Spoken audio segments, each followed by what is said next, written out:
మంచి ఆహారంతో పాటు కావాలి స్వచ్ఛమైన నీరు. అదే సనాతన్ జల్. వివరాలకు 8919763872. పోర్నోగ్రఫీ అంటే పోర్నోగ్రఫీలో ప్రతిదీ చాలా ఓవర్ గా చూపిస్తారు కదా. సో నిజానికి అంటే అక్కడ వాళ్ళకు ఉండే పవర్స్ కానీ అబ్బాయిల విషయంలో కానీ వాడు ఒక అరగంట చేస్తాడు, గంట చేస్తాడు అని అట్లా చూపించడం, జెనెటిక్స్ చాలా పెద్దగా ఉండడం, ఇట్లా ఏదో చూపిస్తుంటారు కదా. దానికి ఉన్న వాస్తవికతకు ఎంత తేడా ఉంటుంది మ్యామ్? ఇదంతా చాలా మటుకు అందులో మిక్సే ఉంటాయండి, నిజం కాదు అవన్నీ కూడా క్రియేటెడే చాలా మటుకు. ఇప్పుడు బాడీ బిల్ట్ స్ట్రక్చర్ అనేది రేస్కి సంబంధించింది, ఎథనిసిటీకి సంబంధించింది. ఇప్పుడు కొరియన్స్ ఒకలా ఉంటారు, చిన్నగా ఉంటారు, జపనీస్ ఒకలా ఉంటారు, చైనీస్ ఒకలా ఉంటారు, ఇండియన్ పీపుల్ ఒకలా ఉంటారు, ఆఫ్రికన్ పీపుల్ ఎలా ఉంటారు, బిల్ట్ బట్టే ఉంటుంది. ఇట్ ఈస్ ఓవరాల్ బిల్ట్ అంతే. ఇంకా లేదు అంతకన్నా వాళ్ళు బిగ్ సైజ్ లేబియా కావాలి, బిగ్ సైజ్ పెనిస్ కావాలి అనుకున్న వాళ్ళు they have to go for implants and all. Urologist ఇంకా బెటర్ గా చెప్పగలుగుతారు దీని గురించి. బట్ ఈ పార్నోగ్రఫీ అంటే ఓల్డెన్ డేస్ లో బేసిక్స్ చూస్తే 90s లో it is Kamasutra is the one thing which we know. తర్వాత లేటర్ ఆన్ చాలా పార్న్ వీడియోస్, బ్లూ ఫిల్మ్స్ అని అవి ఇవి చాలా వచ్చినాయి. చూసే వాళ్ళు చూస్తారు, చూడని వాళ్ళు చూడరు. End of the day women నాకు తెలిసి ఇండియన్ విమెన్ చాలా తక్కువ. ఇప్పుడు లాస్ట్ ఒక 1-2 decades లో ఏమైనా చూస్తున్నారేమో, బట్ 1-2 decades లో సినిమాలు కూడా అలాగే అయిపోయినాయి కదండి. మీరు హాలీవుడ్ మూవీస్ చూడండి, ఇప్పుడు అంతవరకు తెలుగు సినిమాల్లో కూడా అట్లానే చాలా బోల్డ్ గా ఉంటుంది అది. ఇంకంతే స్పెసిఫిక్ గా వెళ్ళి పార్నోగ్రఫీ లేదా పార్నే చూడాలి అన్నట్టుగా లేదు. అవేర్నెస్ అనేది బుక్స్ లో బేసిక్ నాలెడ్జ్ ఉన్నా కూడా మూవీస్ లో కూడా చాలా యాక్చువల్లీ ఎస్పెషల్లీ ఈ క్రాస్ కల్చర్ వల్ల there is lot of westernization ఉంటుంది. ఇప్పుడు మీ ఓటీటీస్ రావడం వల్ల it is such a big hit. అన్ని మొత్తం you can see all the Hollywood movies. దాంట్లో అసలు there is no limit. Web series ఉన్నాయి కదండి, అవైతే ఇంకా దారుణం. లేవు, ఏమీ లిమిట్ లేదు. అంటే ఇదివరకు ఎవరైనా వెళ్ళి చూడాలి అంటే దానికి చాలా రెస్ట్రిక్షన్స్, ఇంటర్నెట్ లో అయినా కూడా ఏజ్ అని అదని ఇదని ఫిల్టర్స్ అన్నా. ఇప్పుడు అసలు everything you just go on OTT. ఒక 4 years బాయ్ కావాలన్నా ఓటీటీలో మూవీ చూడొచ్చు. సో పార్నోగ్రఫీ అన్న word I think is fully replaced by OTT అన్న వర్డ్ అని నేను అనొచ్చేమో. నో అఫెన్స్ ఎవరికి, బికాజ్ ఎందుకంటే everything is there on OTT. ఇప్పుడు ఎవరికి ఏమీ తెలియంది లేదు, పిల్లలకి అందరికీ తెలుసు. పిల్లల్ని ఇది చూడొద్దు, ఇది కరెక్ట్ కాదు, అది చెయ్యొద్దు అనే బదులు వాళ్ళు చేసేటప్పుడు వాళ్ళ హెల్త్ ఇంపార్టెంట్గా ఫోకస్ చేసుకోవాలి అన్న ఇంపార్టెంట్ ప్రికాషన్స్, ప్రివెన్షన్స్ వాళ్ళకి చెప్పడం అనేది మోర్ ఇంపార్టెంట్ అని నాకు అనిపిస్తుంది.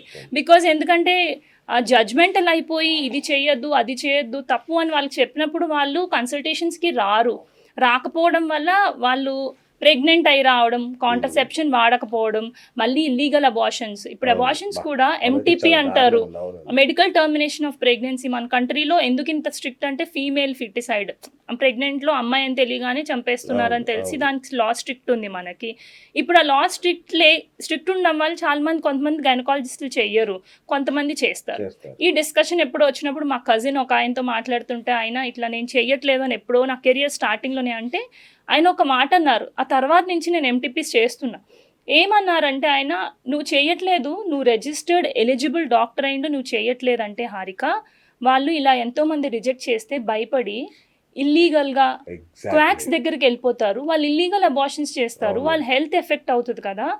అలా కాకుండా వాళ్ళకి కరెక్ట్ మెథడ్లో చేసి ఫస్ట్ కంటిన్యూ చేసుకోమని కౌన్సిల్ చేసి వారికి ఏదో ఒక రీజన్స్ ప్రెగ్నెన్సీ వద్దు టర్మినేట్ చేసుకోవాలనుకుంటున్నారు, నువ్వు చేయకపోతే వాళ్ళు ఆగుతారా, వేరే చోట చేసుకుంటారు. సో టర్మినేట్ చేసి తర్వాత ఎలా వాడాలి బర్త్ కంట్రోల్ మెథడ్స్ అంటే అవేర్నెస్ చెప్పు.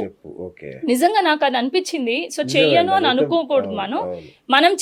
మనం ఎంటీపీ చెయ్యొచ్చు అని మనకి గవర్నమెంటే చెప్పినప్పుడు ప్రాపర్ ఇండికేషన్ అంటే రీజన్ ఉంది అన్నప్పుడు ఎంటీపీ చేయాలి. సో అందుకని ఇవన్నీ ఏంటంటే పిల్లలకి అందరికీ ఇప్పుడు అన్నీ తెలుసు, దానికి OTT one of the important reason. So ఇంకా స్పెషల్లీ పాన్ చూడాల్సిన అవసరం వాళ్ళకి లేదు. వాళ్ళ మూవీస్ ఏ మూవీస్ కొడితే వాళ్ళకి ఏమేమి వస్తాయి, కొన్ని ఫేమస్ మూవీస్ ఉన్నాయి, సో వాళ్ళు అవే చూస్తారు. చివరికి రానా నాయుడు అని తెలుగులో ఎంత చండాలమైన వెబ్ సిరీస్ అండి అదైతే, అమ్మా దారుణం అసలు. సో అట్లాంటివి వచ్చాయి అందరికి. సో అన్నీ అందరికీ తెలుసండి. సో ఇట్లా ఉన్నప్పుడు ఏంటంటే ఇది వద్దు అదొద్దు అనే బదులు మీరు ప్రాపర్ ప్రికాషన్స్ తీసుకోండి, ఇన్ఫెక్షన్స్ రాకుండా చూసుకోండి, వ్యాక్సినేషన్స్ తీసుకోండి, బర్త్ కంట్రోల్ మెథడ్స్ ఆప్ట్ చేసుకోండి. ఇలాంటివి అంటే వాళ్ళ హెల్త్కి సంబంధించిన ప్రాపర్ అడ్వైజ్ అనేది ఇవ్వడం బెటర్ అని నా ఫీలింగ్. మ్యామ్ అసలు యుక్త వయసుకు వచ్చిన ఆడపిల్లలకి ఎంతవరకు ఈ లైంగిక విజ్ఞానం అందుతుంది అనుకోవచ్చు, ప్రాపర్గా జరుగుతుందా? అంటే స్కూళ్ళల్లో కానీ పేరెంట్స్ కానీ ఏం చేయాలి వీళ్ళకి ఆ నాలెడ్జ్? స్కూళ్ళల్లో అయితే 15-14 ఇయర్స్ వాళ్ళ పిల్లలందరికీ రిప్రొడక్షన్ మీద క్లాసెస్ ఉంటాయి, ఓకే, కానీ అందులో బేసిక్స్ మాత్రమే ఉంటాయి. అవును, ఇప్పుడు 12-13 ఇయర్స్ నుంచి స్కూల్స్ లో కూడా మనం మెన్స్ట్రల్ హైజీన్ గురించి మాట్లాడతాం, ఓకే, కానీ యాక్చువల్లీ సెక్షువల్లీ షేర్డ్ ఇన్ఫెక్షన్స్ గురించి కూడా టాపిక్ చెప్పాలి. చెప్తే Exactly. మంచిది. Yes. స్కూల్స్ వాళ్ళే అదే main గైనకాలజిస్ట్ ని కదండి అప్రోచ్ అవ్వి Yes. వాళ్ళు మెన్స్ట్రల్ హైజీన్ గురించి టాపిక్స్ ఆడపిల్లలకి ఎవరైతే Classes 10 చెప్పించడం క్రాస్ better అయ్యారో కదండి? వాళ్ళకి మెన్స్ట్రల్ హైజీన్, తర్వాత sexually shared infections, Exactly. Birth control methods. Because పిల్లలు ఈ ఏజ్ లోనే సెక్షువల్లీ యాక్టివ్ అవుతారని తెలియదు. There is no hard and fast rule. 13-14 years పిల్లలు మెచ్యూర్ అయ్యాక కూడా అవును. సెక్షువల్లీ యాక్టివ్ ఉంటున్నారు, అవును. Irrespective of socio economic status. Yeah. So 14-15 years పిల్లలకి ఎక్కువ ఈ సెక్షువల్లీ షేర్డ్ ఇన్ఫెక్షన్స్ గురించి, బర్త్ కంట్రోల్ మెథడ్స్ గురించి, మెన్స్ట్రల్ హైజీన్ గురించి చెప్పడం చాలా ఇంపార్టెంట్. ఓకే, సో వాళ్ళు హెచ్పివి వ్యాక్సిన్ గురించి, గర్భసంచి ద్వారానికి సంబంధించిన ఇవన్నిటికి అవేర్నెస్ కి స్కూల్ పీపులే గైనకాలజిస్ట్ ని వచ్చి వాళ్ళు కలిస్తే Superb idea అండి. ఒక 2 hours ఉంటే చాలండి చాలు. క్లాస్. ఒక వాళ్ళు లంచ్ అయిపోయాక ఒక సెషన్ క్యాన్సిల్ చేసుకుంటే ఒక 2 hours క్లాస్ లో బేసిక్ వాళ్ళ గైడెన్స్ వస్తే Super, అట్లీస్ట్ super. వాళ్ళ హెల్త్ అనేది అవును. మనం కొంతవరకు Yeah. సజెషన్ ఇవ్వచ్చు. మంచి ఐడియా అండి, చాలా మంచి ఐడియా. దానికంటే ముందు మ్యామ్ మీకు ఎంబీబీఎస్ లో కానీ వాటిల్లో కూడా ఈ ఉమెన్ సెక్షువల్ హెల్త్ కి సంబంధించి కానీ ఉమెన్ హెల్త్ కి సంబంధించి అంత ప్రయారిటీ ఉంటుందా మీకు చెప్పేప్పుడు? ఎంబీబీఎస్ లో అయితే సెక్షువల్ హెల్త్ మీద ఎక్కువ ఉండదండి. Okay. Most of the times reproduction వాటి మీదే ఉంటుంది. ఓకే, డీజిఓ అంటే మేము గైనకాలజీ స్పెషలైజేషన్ చేస్తున్నాం కాబట్టి చేస్తు- గైనకాలజీ స్పెషలైజేషన్ లో కొంతవరకు ఉంటుంది, కొంతవరకు. ఎక్కువ కాదు. సెక్షువల్లీ షేర్డ్ ఇన్ఫెక్షన్స్ అనేది చాలా important topic. Sexually shared infections మాత్రం ఎంబీబీఎస్ లో కూడా సెక్షువల్లీ వచ్చే వైరస్లు ఏంటి అనేది మైక్రోబయాలజీలో చెప్తారు, సెక్షువల్లీ షేర్డ్ ఇన్ఫెక్షన్స్ ఏంటి అనేది డర్మటాలజీ, వెనీరియాలజీలో చెప్తారు, ఓకే, జనరల్ మెడిసిన్ లో చెప్తారు. ఓకే, సో కవర్ అవుతాయి టాపిక్స్. కానీ ఇన్ ప్రాపర్ సెక్షువల్ హెల్త్ అంటే డిస్పెరోనియా అంటే పార్ట్నర్ తో కలిస్తే పెయిన్ అంటే ఏంటి, వెజైనిస్మస్ అంటే Yes. భయపడడం అంటే ఏంటి, అవును. సెక్షువల్ డిస్ఫంక్షన్ అంటే ఏంటి, ఇవన్నీ మాత్రం యూజువల్లీ పోస్ట్ గ్రాడ్యుయేట్ లెవెల్లోనే చెప్తారు. ట్రైనింగ్ ఉంటుంది. Okay. అంటే ఎంబీబీఎస్ లెవెల్లో మాత్రం ట్రైనింగ్ ఉండదు. ఓకే, దీని గురించి జనరల్ పీపుల్, జనరల్ పబ్లిక్ అంటే ఇప్పుడు మెడికల్ మేము ఉన్నాం కాబట్టి, మేము గైనకాలజీ ఫీల్డ్ లో ఉన్నాం కాబట్టి మేము చదువుకుంది ప్లస్ అవుట్ ఆఫ్ అవర్ కాబట్టి, experience yes. Of 15-16 years and higher degrees చేస్తున్నాం కాబట్టి తెలిసింది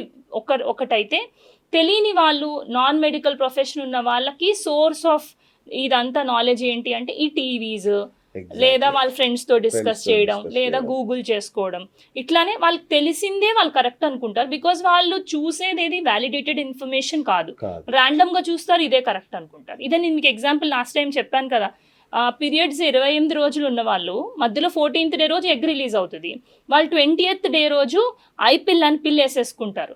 నాకు ప్రెగ్నెన్సీ రాదులే అనుకుంటారు ముందు రోజు నైట్ పార్ట్నర్ తో కలిసి, కానీ అప్పటికే వాళ్ళు ఎగ్ రిలీజ్ అయిపోయింది. Okay, okay. సో వాళ్ళు ఏంటి పిల్ వేసేసుకున్నాం కదా అని ధైర్యంగా కాలు మీద కాలేసుకుని ఉంటారు, పీరియడ్ రాదు.